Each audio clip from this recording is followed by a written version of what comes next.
Hey you guys, it's Britt. Tonight I'm here to chat with you about the declaration of Lori Ann Barnhart regarding Without a Crystal Ball and the Westbrook lawsuit. So if you're interested, please keep watching. All right, you guys, so I thought for the last day, 24 hours, about how I wanted to deliver this video. Personally, I think it would be very boring if I just read through the entire document, the entire declaration. I don't think that that's useful to anyone, and I find it quite boring. So what I figured I would do is I'm going to kind of skim through it, share my thoughts on the interesting pieces, and then give my overall thoughts at the end of the video. Not a clue how long this video is going to be. Hopefully it's not too long, but I'm going to try to fish out the more interesting pieces of the declaration and comment on those parts. Hopefully that's good with you guys, so let's get started. So one of the main reasons that this declaration from Lori, I'm just going to call her Lori instead of Lori Ann, it's just easier to say. One of the reasons that this is such a big deal is because Lori was very well known to be one of Katie's ride or die members, subscribers. She was a member, but she started out as a subscriber, obviously. And I was saying in a video that I did earlier today, it was a car chat, so you guys can check it out if you're interested.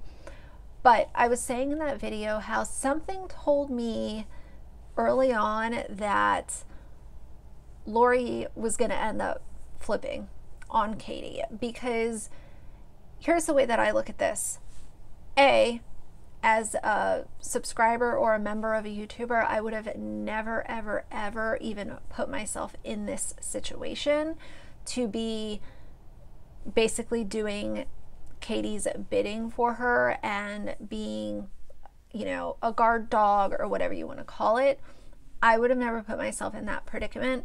But if I did ever find myself in that predicament, there is no way that my loyalty is going to stay on the side of a YouTuber who has already thrown me under the bus and is going down a very, very dark road with this lawsuit. There's just no way that I would have stayed on that side. And honestly, I don't think that Lori, she's definitely not a perfect person, but none of us are perfect people. She has said some things that are very alarming, in my opinion. However, I will give her a round of applause for stepping up and doing what was right now instead of a month from now, 6 months from now, or whatever. I'm glad that she made that decision for herself, and I know everyone's like totally freaking out about this. But, and I'm not saying this to be like, well, I knew. No, that's not it. But just to give you guys kind of where my head was at, I was thinking, how can any logical person continue to go down this road with Katie when you can see that it's going to end very, very badly for her? And on top of it, Katie already made it clear that she doesn't give a damn about her members, her subscribers. I don't know who she cares about if they don't live inside of her house. I just don't think that she cares about anyone. That's just my opinion. So I want to go over the timeline because this was something that really surprised me. When I think of a ride or die, you know, member or subscriber for a YouTuber, I sort of imagine that person as someone who's been around for a very long time and has built a bond with this YouTuber, and that's why they're the ride or die. I've learned recently that that's not necessarily the case very often at all. In fact, in Lori's situation, it says in her declaration, I initially found Ms. Paulson on Facebook in late 2019, wherein my account expressly stated that I am a resident of a city in Snohomish County, Washington.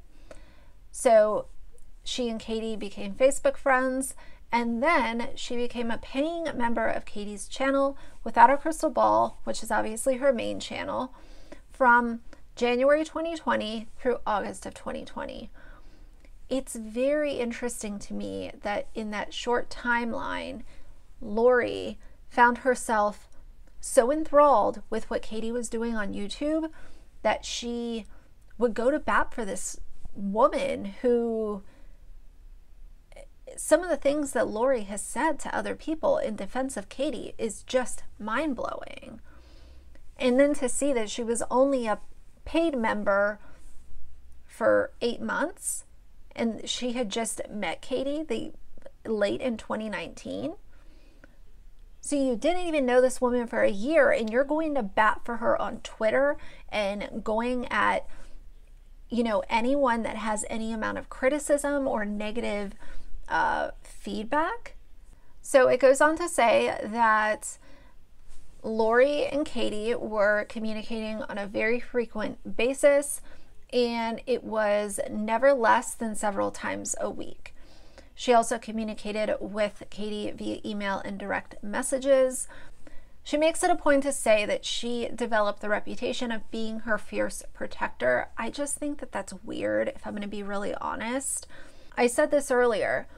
I don't ever want my subscribers to feel like they have to lash out at anyone that doesn't like me. I mean, I appreciate people standing up for what's right when it's that kind of situation, but if someone doesn't like me, they don't like me. Fine. Like, there are going to be people that do not like me on YouTube, and that's just the way it is. That's what I signed up for when I created my channel, and that's what I, kind of trained my emotions to accept, is just the fact that there are going to be people that don't like you, but there will be a lot of people that do, and those are the people that you need to put your energy towards. But I say that to say that I would never want any of my subscribers to go to bat for me. I would never expect that, and I would never want that either, because that is putting the subscriber in a very, sometimes potentially dangerous situation where they are so emotionally invested in you as a YouTuber that they are willing to curse out other people or make a mockery of a situation that shouldn't be mocked. And it just forms this very, very toxic environment when you have these stands of these creators who are lashing out on others and acting like the YouTuber is the perfect person and can do no wrong. I always tell people, I don't want you guys to listen to every single thing that I say and take it as, the end, the last word. I want you guys to do your own homework, do your own research, and come up with your own thoughts on a situation. Use my videos as pieces of information, but feel free to go to other creators and get their side, and then come up with the best decision for you. So the whole reason that it's such a big deal that Lori said that she was a paying member for those 8 months on the Without a Crystal Ball YouTube channel is because this whole jurisdiction thing with the lawsuit it's a really big deal. It's being made to be a really big deal, and we're not even into the meat and potatoes of this lawsuit yet. But they're making a point by showing that even though Katie said that she didn't have any supporters in Washington, this clearly shows otherwise. And the first time that I heard Katie said, "Oh, I don't have any supporters in Washington," all you have to do is look at your YouTube analytics. It's very easy to pull those up and figure out how many people are in the state of Washington that are subscribed to your channel. It's really not that hard. So then it goes in and talks a little bit about the Sanders Kennedy situation. I'm sure that most of you are very familiar with what happened in July when Katie took that story that Sanders put out, ran with it, added some of her own stuff to it. It was a whole nightmare. And instead of Katie taking the blame for that, there is, in this declaration, it says that Ms. Paulson publicly stated to another one of the defendants' bulldogs that there was nothing to worry about with regard to the negative attention defendants were receiving because you and Lori will be on the hunt. I mean, on the hunt. Like, you guys, what are we doing? With this whole YouTube stuff, it is really unhealthy, some of the things that I see people doing. And like I said, this is always for creators who you don't know them. You see a part of their life. You see through a peephole of what they want you to see. And I know that some creators are more open with their audience than others. But at the end of the day, you always have to remember that you are not residing with them. You have not known them for the last 20 years. And they are showing what they want you to see. And I would be damned if I would ever go to bat and cuss people out and be on the hunt for someone on the internet. No. Okay, so this is the crazy part. On several occasions, Ms. Paulson asked me to do certain things for defendants, such as mass flagging content of other detractors and competitors' YouTube channels. So this is the part of the declaration that I read and my jaw hit the floor, because there had always kind of been this rumor that Katie would go crazy with telling people to mass flag stuff. There are several videos where she is heard saying that and telling her subscribers to go report videos. The rumor was more about maybe she does this on a consistent basis and more than what she has said in videos. I wasn't expecting this. And what I'll say is YouTube can be a really crazy place, okay? And there can be things said about you that you don't like and you completely disagree with, and it makes you want to put a fist through the wall. I'm gonna keep it real. But you do not falsely flag people's channels or, get them reported. This right here, just having this on paper, there are so many reasons why, Katie doesn't deserve the platform that she has, in my opinion. The fact that she was sending her little bulldog to go report competitors. Here's the thing. Let's talk about competitors again. I've discussed this before, so sorry if I'm a broken record. As far as competition on YouTube, the best way, and this is a word of advice to any creator on this platform, the best way to look at competition and stay sane during your time on this platform is to look at yourself as your only competition. And I know that might sound corny, cheesy, stupid, whatever, but it really is the best way to keep your mental health in check and make sure that you are focusing on your growth and your growth alone. It's very easy to look at the person next to you or the person behind you and say, oh, well, what's their channel doing? And, look at their numbers and stuff. It doesn't matter, because guess what? Their growth is not your growth. Focus on your growth, be your own competition, and work hard for your subscribers. Stop spending all your energy watching someone else's views and someone else's subscribers, and just focus on your own. It can be hard to do for some people depending on your personality and the way that you look at that scenario.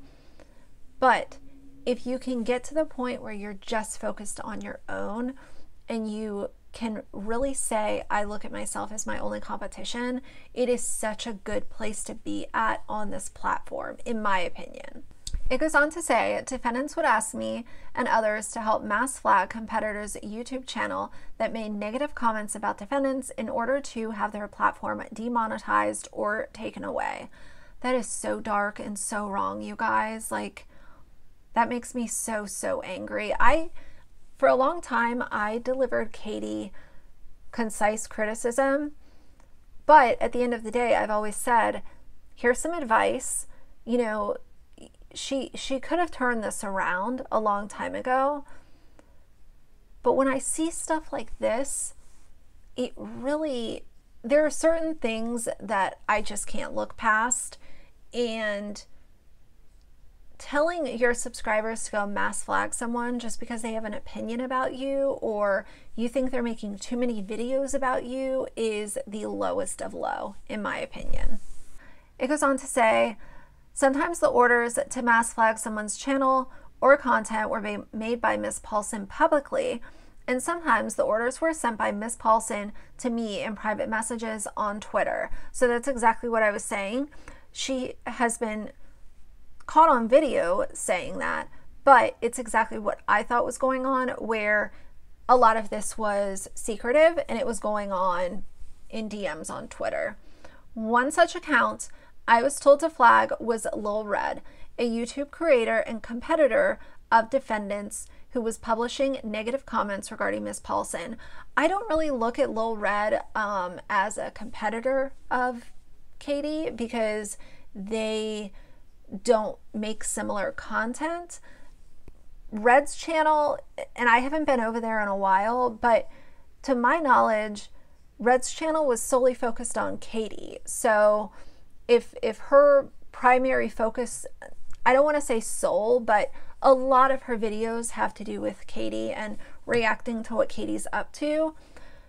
So if that's the content on her channel, I don't see how that can be a competitor. It's more or less a commentary channel that is focusing a lot of their content on Katie. So I don't see how that's a competition. On one occasion, I received a private message from Miss Paulson instructing me to also flag a YouTube creator and competitor's YouTube channel named Sherelle's World. Now, Sherelle's World did do similar content to Katie, so I could see that making sense.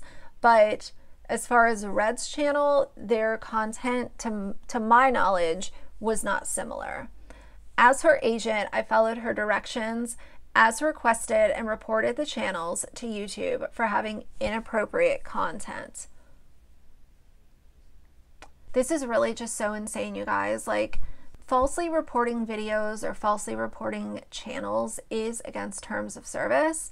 And as most of you know, Katie, the terms of service wizard, loves to throw that out all the time. It's against TOS. You're breaking terms of service. But then to see that this is what was actually going on behind the scenes, and this is coming from her ride or die, is extremely alarming. And I think that there is a lot more that Lori just hasn't said. And I think that that might come out in time.